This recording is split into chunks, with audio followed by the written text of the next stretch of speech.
এখানে ওই water bath delivery ভীষণ ফেমাস, সেটা হলো ওই বাথটাবের মধ্যে। এই পড়াশোনা করলে আমার ভয় লাগে। নিজের কেন, অন্যের ডেলিভারিও মনে করে দিতে পারো। হ্যালো এভরিওয়ান, আমি সুস্মিতা। আমার নতুন একটি ব্লগে আপনাদের অনেক অনেক স্বাগতম। আশা করি সবাই খুব ভালো আছেন, সুস্থ আছেন, আর আমরাও খুব ভালো আছি। ঘড়িতে এখন প্রায় সকাল সকাল বললে ভুল হবে, আর কিছুক্ষণের মধ্যেই দুপুর 12টা বেজে যাবে। এখনই 11:15 মতো সময় হয়েছে। তো রান্নাঘরে চলে এসেছি, রান্নাবান্না সব হয়ে গিয়েছে। এখন লাঞ্চ করব।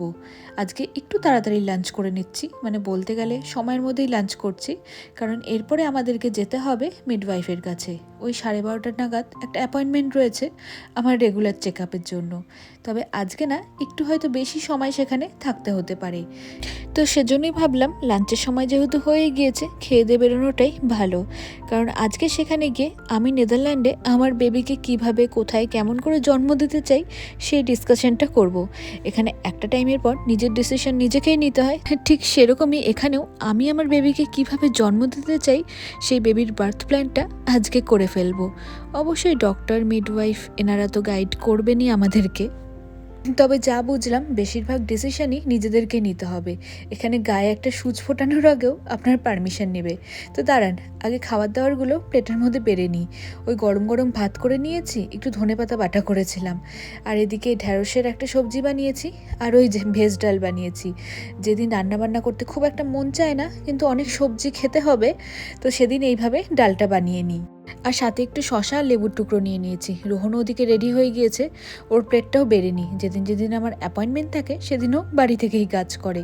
এখানে উইকেন্ডে, মানে শনি রবিবার ছুটির দিনে কোনো রকমের অ্যাপয়েন্টমেন্ট দেওয়া হয় না, শুধুমাত্র এমার্জেন্সি কেস ছাড়া। বাকি সব কিছুই উইকডেতেই আমাদেরকে যেতে হয়। তো এখানে আপনি বেবি ডেলিভারি 3টে জায়গায় করাতে পারেন। আগেও বলেছিলাম, এখানে এখনও বাচ্চার ডেলিভারি বাড়িতেও হয়। তাছাড়াও এখানে একটা বার্থ সেন্টার রয়েছে, আর রয়েছে হসপিটাল। তো বার্থ সেন্টারটা আমার যা মনে হয় বাড়ির থেকে একটু বেশি ফ্যাসিলিটি পাওয়া যায়, আর হসপিটালের থেকে একটুখানি কম। তো আমরা অবশ্যই হসপিটাল চুজ করেছি, কারণ হসপিটালে ফ্যাসিলিটি বেশি পাওয়া যায়, আর যে কোনো এমার্জেন্সি সিচুয়েশনের জন্য ভালো। তবে এখানে সব হসপিটালে সব রকমের অ্যানেস্থেশিয়া অ্যাভেলেবেল থাকে না, তো সেটাও একটা দেখে নিয়ে হসপিটাল চুজ করতে হবে। তো আমাদেরকে একটা উইশ লিস্ট ধরিয়ে দেওয়া হয়েছে, যেখানে একদম ছোটোখাটো ইচ্ছের কথাও জানতে চেয়েছে। তো সেখানে কি কি ইচ্ছের কথা রয়েছে, দাঁড়ান একটু রেডি হয়ে নিই, তারপরে বেরোনোর আগে আপনাদেরকে বলছি। তো রেডি হয়ে গিয়েছি, সময়ের মধ্যে রেডি হয়ে গিয়েছি। তো চলুন এখন যাব। আজকে মনে হয় একটু লম্বা ডিসকাশন হতে পারে উইশ লিস্ট নিয়ে, কারণ মিডওয়াইফই বলছিল যে একটু বেশি সময় থাকতে হতে পারে, জানি না, দেখা যাক কি হবে। তো আমাদেরকে একটা উইশ লিস্ট দেওয়া হয়েছে, 25 থেকে 30টা কোয়েশ্চেন দেওয়া রয়েছে। তো আজকেও সেটাই আমরা ফিল আপ করে নিয়ে যাব। তার মধ্যে কিছু কিছু কোয়েশ্চেন ভীষণ মজাদার, যেমন হলো আমি আমার ডেলিভারি রুমে আমি কাকে রাখতে চাই, সেটা আমার পার্টনার, মানে হাজব্যান্ড বা পার্টনার, তারপরে মা, ফ্রেন্ডস, রিলেটিভ, এমনকি ফটোগ্রাফারও। আর রোহন যেহেতু সবসময় থাকবে, তাহলে অর্ধেক টেনশন আমার ওখানেই গায়েব হয়ে গেল, কারণ ওকে দেখলেই আমি একটুখানি সাহস পাই। তো এটা বেশ ভালো। তারপরে যেমন ছিল হচ্ছে ডেলিভারিটা কীভাবে করাতে চাই। আমি তো জানি যে শুয়ে শুয়েই হয় ডেলিভারি, তো এখানে শুয়ে শুয়ে সাথে সাথে শুয়ে শুয়ে, বসে বসে, দাঁড়িয়ে দাঁড়িয়ে, নাকি শাওয়ার নিতে নিতে। তো এখানে ওই ওয়াটার বাথ ডেলিভারি ভীষণ ফেমাস, সেটা হলো ওই বাথটাবের মধ্যে ওয়ার্ম ওয়াটারের মধ্যে ডেলিভারি করানো হয়। তো এতে নাকি পেইনটা খুবই কম ফিল হয়, মানে হয় না বললেই চলে, এরকম শুনেছি। তো প্রত্যেকটার পিছনেই কিছু না কিছু লজিক রয়েছে। কেউ যদি এইভাবে নিজের বেবিকে এখানে জন্ম দিতে চান, তাহলে এই সময় উইশ লিস্টের মাধ্যমে জানাতে হয়। তাতে হসপিটাল, বার্থ সেন্টার, যেখানেই আমি আমার বাচ্চাকে জন্ম দিই না কেন, তাহলে তারা সেইভাবে সেই বাথটবটাকে হচ্ছে অ্যারেঞ্জ করে রাখবেন। তারপরে যেমন ওই আম্বিকালটা, যেটা নারীর বাচ্চার সাথে আমার কানেক্ট হয়ে রয়েছে, তো ডেলিভারির পরে ওটা কে কাটবে। মানে আমি চাইলে আমিও কাটতে পারি, রোহনও কাটতে পারে, নাহলে মিডওয়াইফ। তো আমরা দুজনই আপাতত মানে না, আমরা কাটবো না, মিডওয়াইফই কাটুক, এরকম একটা ব্যাপার। তো দেখা যাক। রোহনকে আমি বলেছি, ও চাইলে ও কাটতে পারে। তারপরে হচ্ছে বেবি হওয়ার পরে বেবিকে যে আমার সাথে স্কিন টু স্কিন কানেক্ট করাবে। তো ফার্স্ট মানে বেবিকে কে দেবে তোমার কাছে, সেটা হচ্ছে হাজব্যান্ড না মিডওয়াইফ। তো রোহন তো আগেই না করে দিয়েছে যে অত ছোট বাচ্চা আমি প্রথম নিয়ে নেব, যদি ব্যথা লেগে যায় তো মিডওয়াইফই দেবে।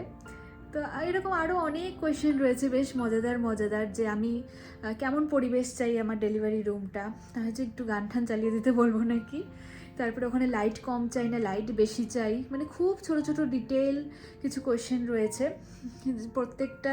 তারপরে যেমন হচ্ছে আমি ডেলিভারির সময় আমার কোনো কালচার রিচুয়ালস কোনো ফলো করতে চাই কি না, তো এই কোয়েশ্চেনগুলো বেশ মজাদার মজাদার। তারপরে বাট কিছু টেকনিক্যাল কোয়েশ্চেনও রয়েছে, ওগুলোতে আমাদেরকে ভাবতে হচ্ছে যে এটার অ্যান্সার কী দেবো, কী হতে পারে এটার অ্যান্সার, কোনটা দিলে ভালো হয়।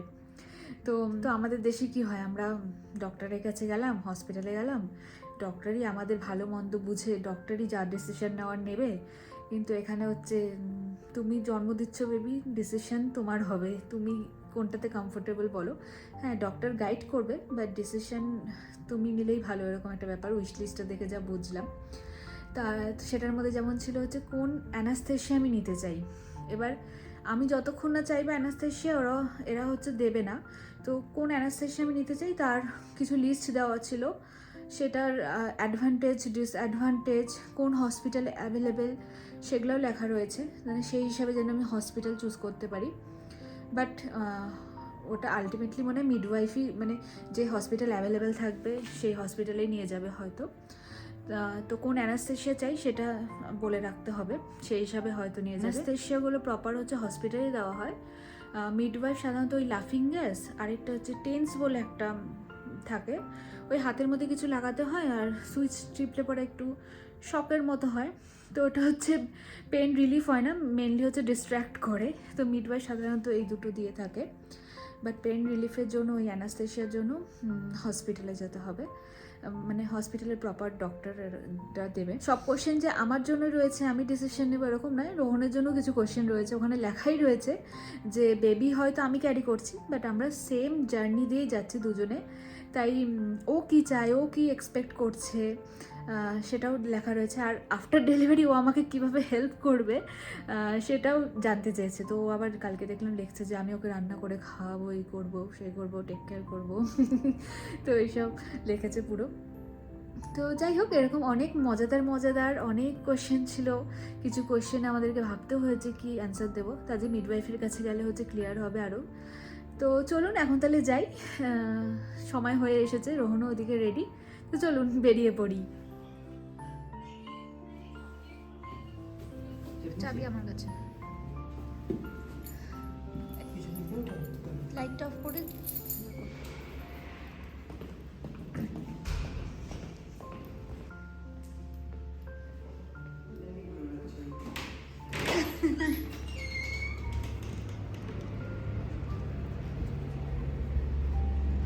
তো এর আগেও হয়তো বলেছিলাম আমরা যে বিল্ডিংয়ে থাকি ঠিক তার পরের বিল্ডিংটাতেই আমার মিডওয়াইফের কাছে চেক আপে আসতে হয়। ওই নিচে একটা ল্যাব রয়েছে যেখানে আগে ব্লাড টেস্ট করতে এসেছিলাম, আর এখন যাচ্ছি ফার্স্ট ফ্লোরে। লিফটও রয়েছে, তবে ফার্স্ট ফ্লোর তো তাই সিঁড়ি দিয়েই ওঠানামা করি। তো একদম সময় মতো চলে এসেছি। আগে যাদের অ্যাপয়েন্টমেন্ট ছিল তাদের হয়তো একটু সময় লেগেছে, ওই বেশি নয় 6 থেকে 7 মিনিটের মতো ওয়েট করতে হলো, তারপরেই আমাদের ডাক চলে এসেছে।